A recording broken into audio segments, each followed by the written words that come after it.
ರಾಜ್ಯದಲ್ಲಿ ಜಲವಿದ್ಯುತ್ ಉತ್ಪಾದನೆಯ ಪ್ರಮಾಣ ಹೆಚ್ಚಳವಾಗಿದ್ದು ಈ ಬಾರಿ ಜುಲೈ ತಿಂಗಳಲ್ಲಿ 1136.31 ದಶಲಕ್ಷ ಯೂನಿಟ್ ವಿದ್ಯುತ್ ಉತ್ಪಾದನೆಯಾಗಿದೆ.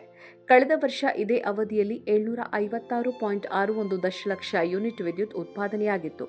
2022ರಲ್ಲಿ ಉತ್ತಮ ಮಳೆಯಾಗಿದ್ದರಿಂದ ಇದೇ ಅವಧಿಯಲ್ಲಿ 1162.4 ದಶಲಕ್ಷ ಯೂನಿಟ್ ವಿದ್ಯುತ್ ಉತ್ಪಾದನೆಯಾಗಿತ್ತು. ಹಲವೆಡೆ ಉತ್ತಮ ಮಳೆಯಾಗ್ತಾ ಇದ್ದು ಲಿಂಗನಮಕ್ಕಿ, ಸೂಪಾ ಮತ್ತು ಮಾಣಿ ಜಲಾಶಯಕ್ಕೆ ಒಳಹರಿವು ಹೆಚ್ಚಾಗಿದೆ. ಪ್ರತಿದಿನ 50.41 ದಶಲಕ್ಷ ಯೂನಿಟ್ ವಿದ್ಯುತ್ ಉತ್ಪಾದಿಸುವಷ್ಟು ನೀರು ಶೇಖರಣೆಯಾಗಿದೆ. ಕಳೆದ ವರ್ಷ ಆಗಸ್ಟ್ ಮೊದಲ ವಾರದಲ್ಲಿ 209.10 ದಶಲಕ್ಷ ಯೂನಿಟ್ ವಿದ್ಯುತ್ ಉತ್ಪಾದನೆಯಾಗಿತ್ತು.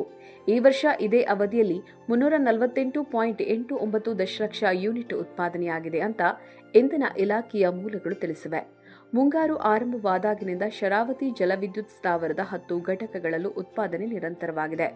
ಮಳೆಗಾಲದ ಕಾರಣ ವಿದ್ಯುತ್ ಬೇಡಿಕೆಯು ತಗ್ಗಿರೋದ್ರಿಂದ ಉಷ್ಣ ವಿದ್ಯುತ್ ಸ್ಥಾವರದ ಮೇಲಿನ ಒತ್ತಡವು ಕಡಿಮೆಯಾಗಿದೆ ಅಂತ ಅಧಿಕಾರಿಗಳು ತಿಳಿಸಿದ್ದಾರೆ. ಇದೇ ರೀತಿ ವಿದ್ಯುತ್ಗೆ ಸಂಬಂಧಿಸಿದ ಮಾಹಿತಿಗಳಿಗಾಗಿ ಕೂಡಲೇ ನಮ್ಮ ಚಾನೆಲ್ ಅನ್ನು ಸಬ್ಸ್ಕ್ರೈಬ್ ಮಾಡಿ ಮತ್ತು ಲೈಕ್ ಮಾಡಿ. ವಿದ್ಯುತ್ ವಾಣಿ ಬೆಂಗಳೂರು.